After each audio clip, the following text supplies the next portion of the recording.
बाबा जी और हुजूर जी की प्यारी साध संगत जी, राधा स्वामी जी। संगत जी कुछ नए सवाल जवाब आपके लिए शेयर कर रहे हैं जी। अगर वीडियो अच्छी लगे तो चैनल को सब्सक्राइब और वीडियो को शेयर जरूर कर दीजिए।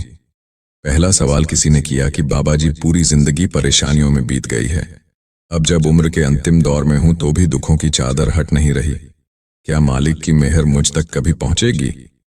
इस पर बाबा जी ने बहुत ही स्नेह भरे स्वर में कहा कि बेटा, यहां बैठे हर इंसान के पास कोई ना कोई दर्द जरूर है। किसी के घाव गहरे हैं तो किसी के हल्के। फर्क बस इतना है कि सबका बोझ अलग अलग है। ये जो तकलीफें हैं ना, ये हमारे ही पिछले कर्मों की छाया है जो जीवन की राह को कठिन बना देती हैं। लेकिन जब मालिक करुणा करता है तो वो धीरे धीरे हमारे उस बोझ को हल्का करता है। अगर ये सब कुछ बिना शोर शराबे के सह रहे हो तो समझ लो मालिक तुम्हें बहुत प्रेम से हल्का कर रहा है। अगला सवाल किसी ने किया कि बाबा जी कैसे पता चले कि अब मैं परमार्थ के रास्ते पर चलने लायक बन गया हूं? इस पर बाबा जी हल्की मुस्कान के साथ बोले, बेटा, जब दिल के भीतर से ये ख्याल आने लगे कि ये दुनियावी रिश्ते नाते, पैसे, शोहरत, ये सब बहुत छोटे हैं उस सच्चे सुख के सामने जो आत्मा को भीतर से सुकून देता है, तो जान लो कि आत्मा अब मालिक की तरफ मुड़ने लगी है। जब मन स्थिरता चाहता है, जब भीड़ में भी एकांत चाहिए, तो समझ लेना अब तेरा रुख संसार से हटकर रूहानी सफर की ओर हो चुका है। फिर किसी ने सवाल किया कि बाबा जी मेरे दादाजी दिन भर गालियां निकालते रहते हैं, क्या किया जाए? बाबा जी थोड़ा मुस्कुराए और बोले कि बेटा, उम्र का असर है। कई बार बड़े बुजुर्ग जानबूझकर ऐसा नहीं करते। आप प्यार से उन्हें टोक सकते हो, और अगर हल्का फुल्का मजाक पसंद करते हैं तो उन्हें कह देना कि अगली बार गाली हिंदी में नहीं, पंजाबी में देना, क्योंकि पंजाबी गाली कुछ और ही असर छोड़ती है। इस पर पूरी संगत हंसी से लोटपोट हो गई थी। बाबा जी ने हंसते हुए कहा, जितने मेरे पंजाबी भाई हैं वो तो नंबर 1 है इस मामले में। फिर एक बहन ने सवाल किया कि बाबा जी मुझे अपने पति से अलग हुए 3 साल हो चुके हैं, बहुत मुश्किलों से गुजरी हूं, क्या कभी सब ठीक होगा? इस पर बाबा जी ने बहुत ही शांत भाव से समझाया कि बेटा, जो कुछ होता है वो मालिक की मर्जी से होता है। हमारे जीवन की हर घड़ी मालिक की योजना का हिस्सा होती है। हमें तो सिर्फ सब्र और विश्वास रखना है। जो आज बिखरा दिख रहा है वही कल संवर सकता है। वक्त बदलता है, हालात बदलते हैं, बस अपने विश्वास को डगमगाने मत देना। फिर अगला सवाल किसी ने किया कि बाबा जी मैंने बहुत गलतियां की हैं, बस आपसे विनती है कि मुझे माफ कर दो। बाबा जी बोले कि बेटा, गलती करना इंसान की फितरत है, लेकिन अगर दिल से पछतावा है और सच्चे मन से सुधार की कोशिश है तो मालिक माफ जरूर करेगा। बीती बातों को पीछे छोड़ो, एक नए इंसान की तरह आगे बढ़ो।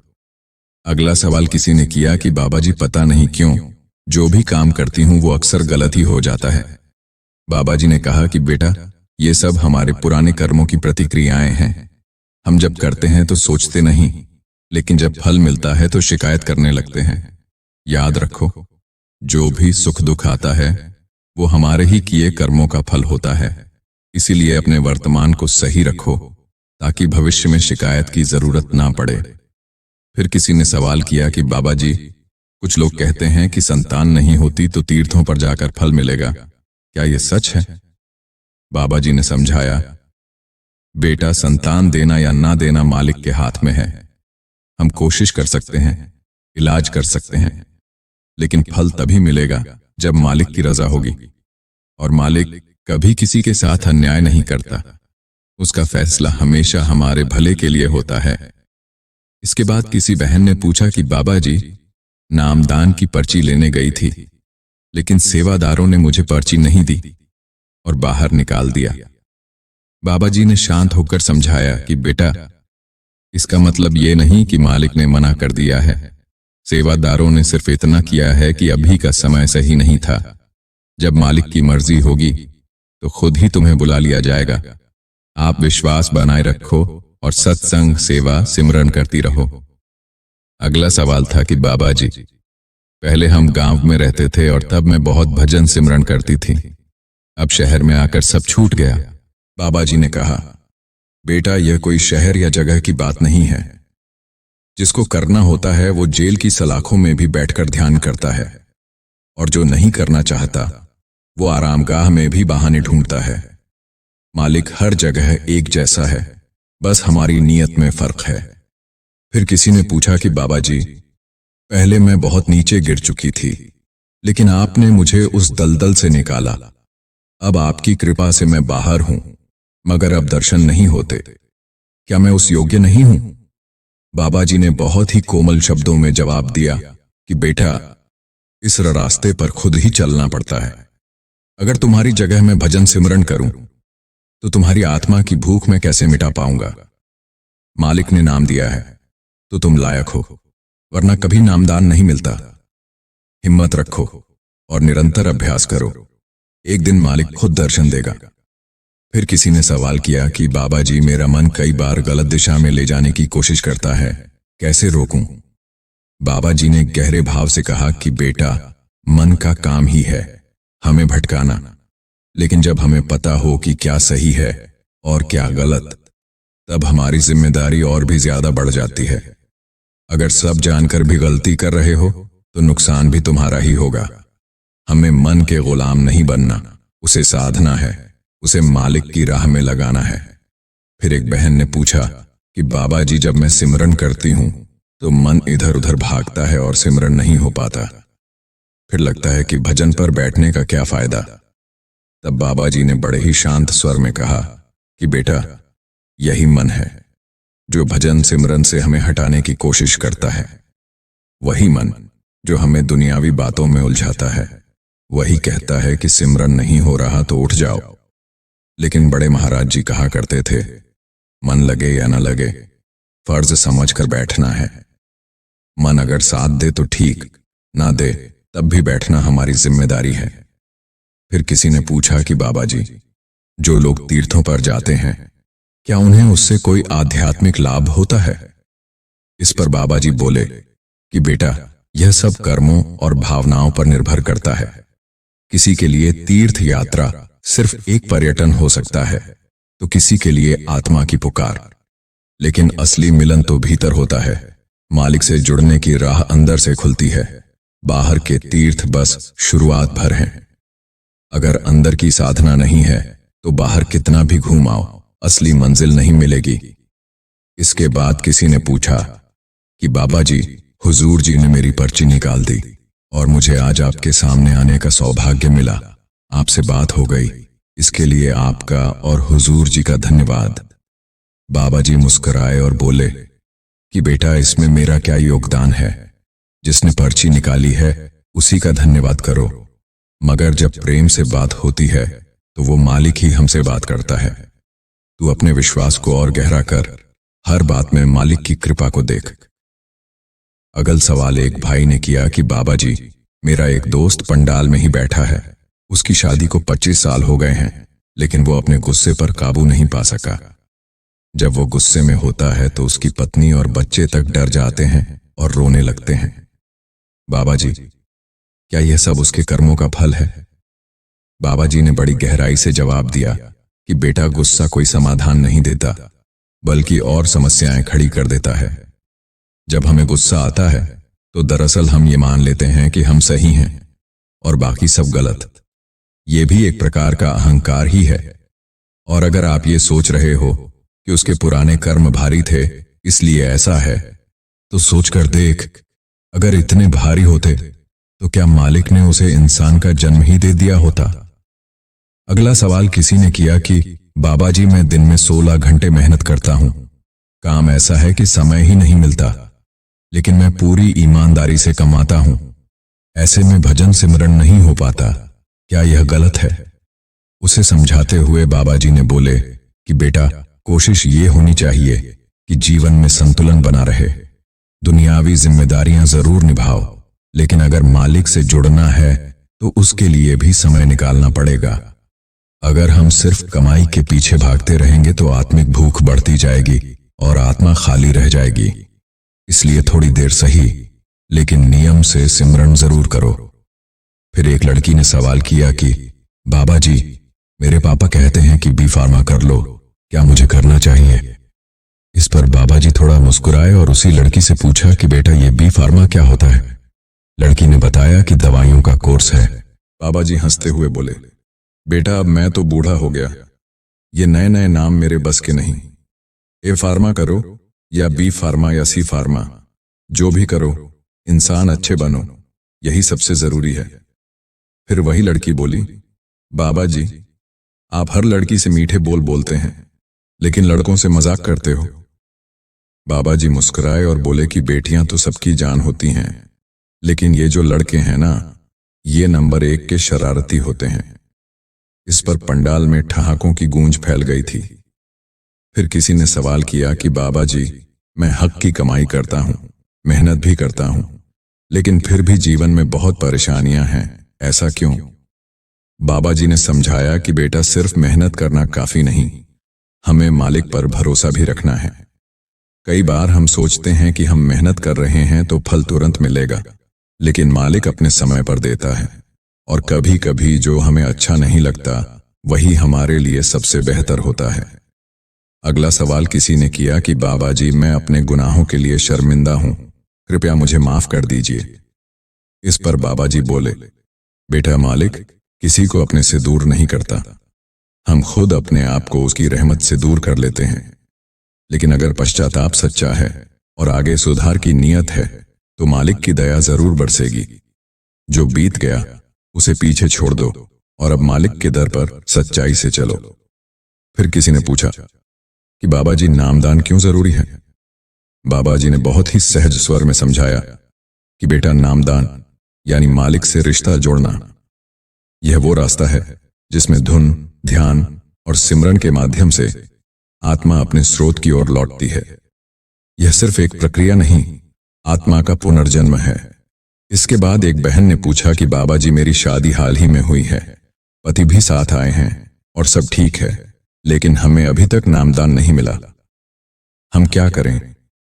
इस पर बाबा जी ने प्यार से फरमाया कि बेटा नींव को पक्का करो, सेवा करो, सत्संग सुनो, जब मालिक की मर्जी होगी तो वो नामदान भी दे देगा। ये दौलत सबको मिलनी ही है, बस हमें उसे संभालने लायक बनना है। फिर किसी ने पूछा कि बाबा जी जो रब है ना, वो भी शायद आप जैसा ही होगा। इस पर बाबा जी मुस्कुराए और बोले कि बेटा रब तो सर्वव्यापक है, मैं तो एक सेवक हूं, और रब कभी किसी शरीर में कैद नहीं हो सकता। हाँ, अगर दिल से देखो तो उसकी झलक हर जीव में देख सकती है। फिर बाबा जी थोड़ा मजाकिया मूड में आ गए और बोले, बेटा ये सारे डायलॉग्स याद कर लो, अगली बार किसी लड़की से मिलो तो उन्हें सुनाना। इस पर सारी संगत हंसी से लौटपोट हो गई थी। फिर किसी ने सवाल किया कि बाबा जी मेरे पास बहुत सारी इच्छाएं हैं, ऐसा कर दो, वैसा कर दो, बख्श दो, कृपा करो। बाबा जी हंसते हुए बोले कि बेटा इंसान की चाहतों का कोई अंत नहीं होता। आज तू एक चीज मांग रहा है, कल कहेगा मेरी 4 पत्नियां हैं, उन पर भी रहमत कर दो।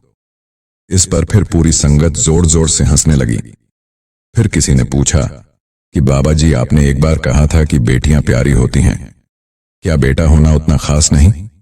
बाबा जी मुस्कुराए और बोले कि बेटा बेटियां प्यारी होती हैं क्योंकि उनमें ममता होती है, सच्चाई होती है, त्याग होता है। लड़के भी प्यारे होते हैं, लेकिन उनके साथ थोड़ी शरारत भी जुड़ी होती है, इसीलिए उनसे थोड़ी छेड़छाड़ भी चलती रहती है। फिर किसी ने सवाल किया कि बाबा जी मैं पीएचडी करना चाहता हूं, लेकिन डर लगता है कि सफल हो पाऊंगा या नहीं। बाबा जी ने कहा, बेटा अगर आपके इरादे पक्के हैं और मेहनत में कोई कमी नहीं है तो सफलता जरूर मिलेगी। मालिक मेहनत को जाया नहीं जाने देता। फिर एक बहन ने पूछा कि बाबा जी मेरे पति सत्संग में तो आते हैं, लेकिन नामदान लेने को राजी नहीं होते। वो कहते हैं कि बाबा जी खुद घर आकर नाम देंगे। बाबा जी हंसते हुए बोले कि बेटा तो फिर तुम खाना पीना बंद कर दो, जब भूख लगेगी और तुम्हारी बात माननी होगी तो खुद चलकर आ जाएगा। जब मालिक की मर्जी होगी तो वो नाम लेकर ही आएगा। फिर अगला सवाल किसी ने किया कि बाबा जी क्या आप हमेशा मेरे साथ रहोगे? इस पर बाबा जी ने कहा कि बेटा माँ बाप कभी बच्चों से दूर नहीं होते, बच्चे ही इधर उधर भटक जाते हैं। मालिक भी हमारे साथ है, बस हम उसका ध्यान भूल जाते हैं। फिर किसी ने पूछा कि बाबा जी, क्या मुझे व्यास मेडिकल में सेवा मिल सकती है? बाबा जी हंसते हुए बोले कि बेटा, अब तो लगता है मुझे डॉक्टर भी बनना पड़ेगा। लेकिन हाँ, मजाक अपनी जगह। मेहनत करोगे तो मालिक खुद रास्ता खोलेगा। सेवा कभी किसी के कहने से नहीं मिलती, सेवा मिलती है मालिक की रजा से। फिर किसी ने सवाल किया कि बाबा जी, अगर हम सिमरन करें, सेवा करें, लेकिन मन में हल्की सी उम्मीद या अपेक्षा भी हो कि शायद इसके बदले कुछ अच्छा मिल जाए, तो क्या ये गलत भावना होगी? बाबा जी ने बड़ी सहजता से उत्तर दिया कि अगर आप सेवा और सिमरन कर रहे हो किसी इनाम की आशा में, तो वो व्यापार है, वो भक्ति नहीं है। सच्ची भक्ति तो वो होती है जहां कोई अपेक्षा ही न रहे। सेवा और सिमरन तो हमारे लिए खुद एक इनाम है। जो मिल रहा है उससे ज्यादा और क्या चाहिए? संतों ने हमेशा कहा है, सेवा मांगो, सिमरन मांगो, मालिक से मालिक को मांगो, बाकी सब तो खुद ही पीछे पीछे आ जाता है। फिर किसी ने पूछा कि बाबा जी, जब हम संगत में बैठते हैं तो बहुत अच्छा लगता है, लेकिन जैसे ही वापस दुनिया में जाते हैं तो फिर वही विचार, वही आदतें सब दोबारा आ जाती हैं। ये क्यों होता है? बाबा जी मुस्कुराए और बोले कि क्योंकि संगत में जो सद्गुरु की रोशनी है वो तुम्हारे अंदर की गंदगी को धो देती है, लेकिन जैसे ही तुम बाहर की हवा में जाते हो फिर वो असर धीरे धीरे कम हो जाता है। इसलिए रोज रोज संगत जरूरी है, रोज रोज सिमरन जरूरी है। जैसे कपड़े रोज गंदे होते हैं और धोने पड़ते हैं, वैसे ही मन को भी रोज साफ करना पड़ता है। सद्गुरु ने तो हमें तरीका दे दिया, अब हमें खुद उसे निभाना है। एक बहन ने प्रश्न किया कि बाबा जी, क्या सिमरन करते हुए जो विचार आते हैं वो भी किसी पुराने कर्मों की वजह से हैं? बाबा जी ने सिर हिलाते हुए उत्तर दिया, हाँ बिल्कुल। मन की आदतें जो हमने जन्मों जन्मों से बना रखी हैं वो ऐसे ही नहीं छूटती। जब भी हम सिमरन में बैठते हैं वो पुरानी आदतें आकर घेर लेती हैं, लेकिन धीरे धीरे जब हम अभ्यास करते रहते हैं तो मन की ताकत कम होती जाती है। मन के विचार आना कोई समस्या नहीं है, उन्हें पकड़ के बैठ जाना समस्या है। तुम बस ध्यान सिमरन पर टिकाओ, बाकियों को आते जाते देखते रहो। फिर किसी ने पूछा कि बाबा जी, अगर मैं अपने जीवन में बहुत दुखी हूं लेकिन फिर भी सिमरन करता हूं, तो क्या वो सच्ची भक्ति मानी जाएगी? बाबा जी ने बड़ी दया से देखा और कहा कि बिल्कुल, जो व्यक्ति दुख में भी मालिक को याद करता है वही तो सच्चा प्रेमी है। खुशी में तो हर कोई गाता है, लेकिन जो दर्द में भी मालिक को तेरा शुक्र है कहे, वही असली भक्त है। दुख कोई सजा नहीं है, वो तो एक मौका है नजदीक आने का। ये दुनिया धोखा है, लेकिन जो इस धोखे में भी मालिक को पहचान ले उसका जीवन सफल हो जाता है। फिर किसी ने सवाल किया कि बाबा जी, कभी कभी मन में ऐसा लगता है कि सब व्यर्थ है, भजन सिमरन भी नहीं होता और अंदर से खालीपन महसूस होता है, तो क्या करें? बाबा जी ने कहा कि ये खालीपन बहुत जरूरी है। जब तक ये खालीपन नहीं आएगा तब तक तुम्हें उसकी जरूरत महसूस नहीं होगी। ये खालीपन ही तुम्हें उसकी ओर खींचता है। जब तुम समझ जाते हो कि ये दुनिया तुम्हें तृप्त नहीं कर सकती, तभी असली खोज शुरू होती है। यह अच्छा संकेत है, रुकना मत, लगे रहो। वो अंदर है, तुम्हारे पास है, बस पर्दा हटाना है।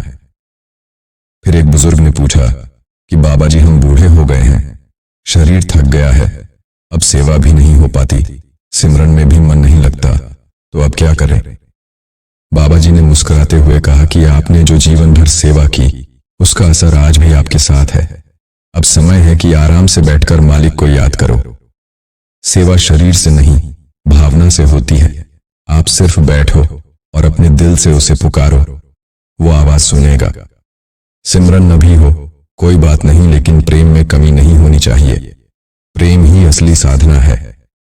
फिर एक भाई ने थोड़ा हिचकिचाते हुए कहा कि बाबा जी, हम बच्चे पालते हैं, परिवार की जिम्मेदारियां भी हैं और परमार्थ भी करना है, तो दोनों में संतुलन कैसे रखें?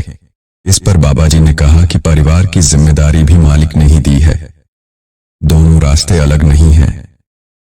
जब तुम अपने बच्चों की परवरिश प्रेम से कर रहे हो, अपने काम को ईमानदारी से कर रहे हो, और फिर भी मालिक को याद कर रहे हो तो वही तो परमार्थ है।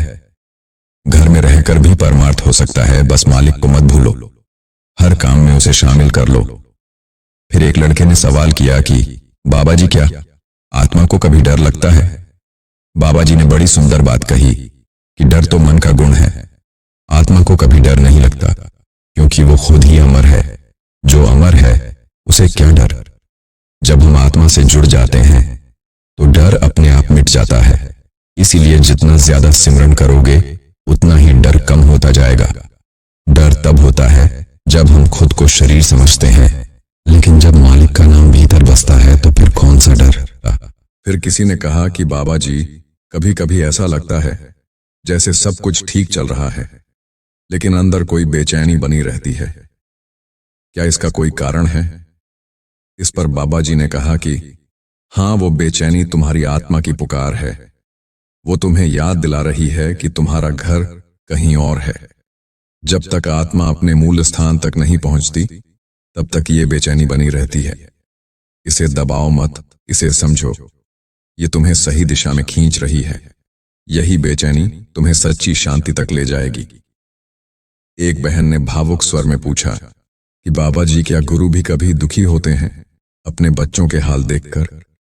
बाबा जी ने बहुत कोमलता से उत्तर दिया कि सतगुरु को दुख इस बात का नहीं होता कि उनके बच्चे दुखी हैं, बल्कि इस बात का होता है कि वो अपनी सच्ची ताकत को भूल बैठे हैं।